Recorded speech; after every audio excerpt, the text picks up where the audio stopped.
Breaking news tonight. Police say one suspect is in custody after a shooting in northeast Wichita tonight. Officers say Wichita police closing out the year and noticing an increase in violence. There have been at least 6 gang-related shootings since mid-December. When you're from the hood and in the hood is all you know. It's a different world with a different set of rules, and it's what I was raised in. I grew up in the North Wichita where drugs, violence, and gangs were a way of life. My mom left my dad when I was a baby. I had a stepdad who was a drug dealer and was connected to the drug game in Mexico. He was abusive and would consistently come home either high or drunk and beat on my family to work out his anger issues. By the time I was 12, my mom divorced my stepdad. My second stepdad wasn't much better. He was also abusive.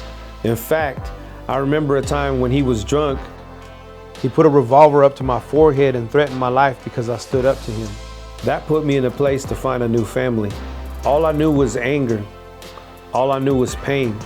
And unfortunately, when you hate something so bad, you tend to become the very thing you hate. Violence became second nature to me. It was like breathing. I felt like there was no way of winning and no way out. I joined the gang when I was 15, but it felt more like joining a family. I was shown a type of love from them that my own flesh and blood had never shown me. It activated something in me where I felt like I would do anything for them, and I did.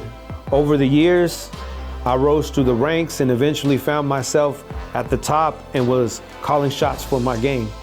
I built a reputation of being crazy, and not so much because I was brave, but because I hated my life so much. I was hoping that someone would end it for me. I was miserable, and I shared misery everywhere I went. This wasn't gonna end well. I had a wake-up call where I realized that I was on a path to death and bringing others along. In a moment of clarity and conviction, I knew I had to change or I wasn't gonna make it. God took a hold of my life and Jesus changed everything. That's when I started Hope for the Hood in 2009. I had a new perspective. I was on a new mission. Every broken neighborhood that I was a part of now looked different. Where others saw gangs, crime, prostitution, drugs, poverty, broken families, and hopelessness, I saw opportunities for transformation. The hood wasn't broken. It was in the process of becoming beautiful. I didn't see dope dealers, but hope dealers in the making. Everyone around me needed what I had, and I was gonna be bold about it. After all, if my life could be transformed, why couldn't theirs? In our first year, we had over 250 people from the streets, pimps, prostitutes, drug dealers, gangbangers. All of them see their lives radically transformed. We had rival gang members record music together, families reconciled and restored, people leaving gangs and guns for real jobs. It was wild in the most beautiful way you could think. Hope for the Hood continues with that same passion today.